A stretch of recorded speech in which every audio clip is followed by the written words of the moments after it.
दूसरा कदम है धीरे धीरे बीच वाले आदमी को हटा देना।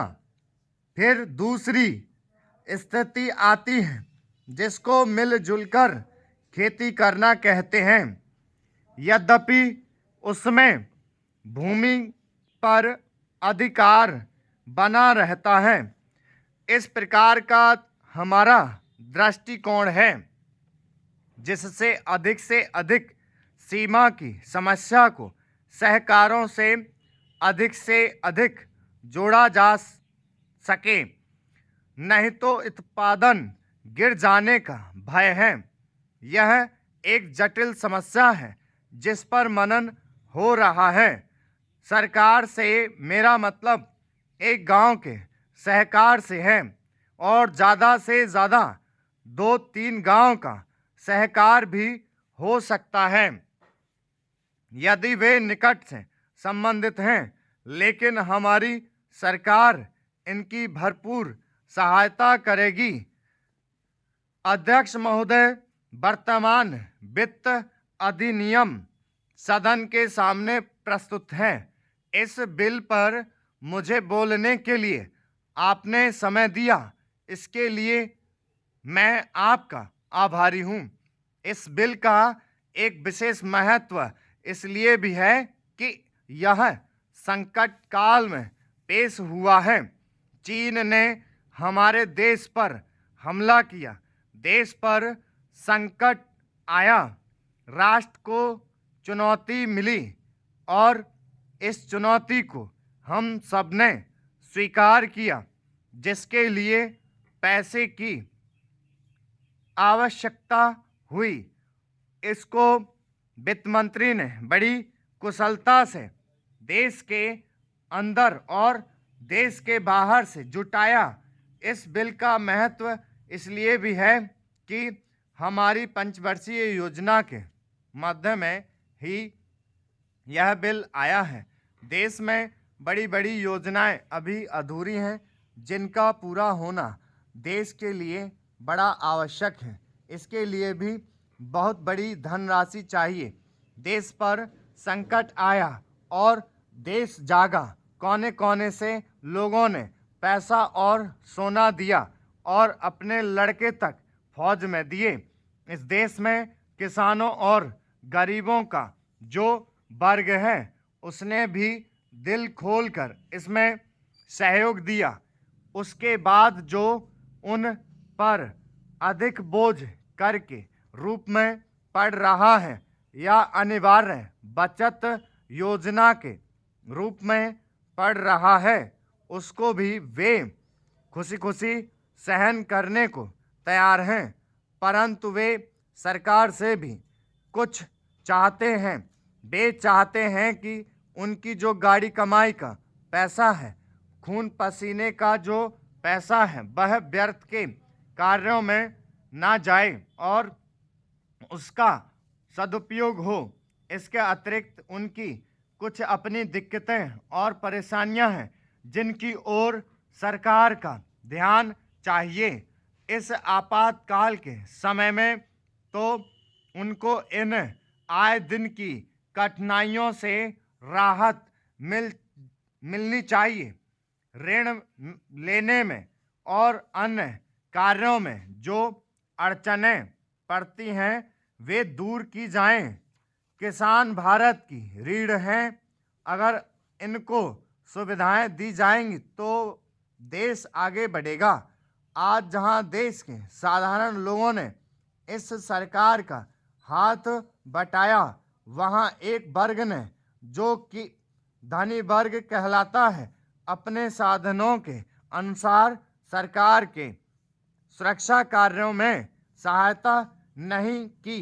मैं यह नहीं कहता कि उनको बिल्कुल सहायता नहीं की, लेकिन अपनी स्थिति के अनुसार सहायता नहीं की।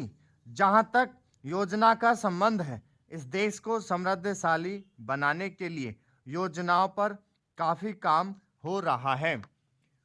उपाध्यक्ष महोदय, इसमें कोई संदेह नहीं है लेकिन कई स्थानों पर देखा गया है कि काफ़ी काम हो रहा है, जबकि कुछ को इतनी उपेक्षा की दृष्टि से देखा जाता है कि वहाँ काम न होने के कारण वे इलाके विकास की दृष्टि से पीछे रह जाते हैं। मैं उत्तर प्रदेश का उदाहरण आपके सामने रखना चाहता हूँ। वहाँ पर चाहे उद्योग धंधों की योजना हो या किसी अन्य विकास के विषय में हो, दूसरे राज्यों की तुलना में वहाँ बहुत कम काम हो रहा है और वह पिछड़ता ही चला जा रहा है। माननीय अध्यक्ष महोदय, इस विधेयक के संबंध में इस सदन के इधर के बैठने वाले लोगों ने और उधर के बैठने वाले लोगों ने बहुत सी बातें कही हैं। जैसा कि यह विधेयक है, इसको अभी प्रवर समिति के सामने विचार के लिए जाना है और वहां से विचार होने के बाद यह इस सदन के सम्मुख फिर से विचार के लिए प्रस्तुत किया जाएगा। तब माननीय सदस्यों को पूरे तरीके से यह अधिकार होगा कि जहां तक इसके अनुबंधों का संबंध है उसमें परिवर्तन कर सकते हैं या उनको हटा सकते हैं। कल से जो बातें हो रही हैं वह सब नोट की गई हैं और मैंने बहुत सी बातों को सुना है।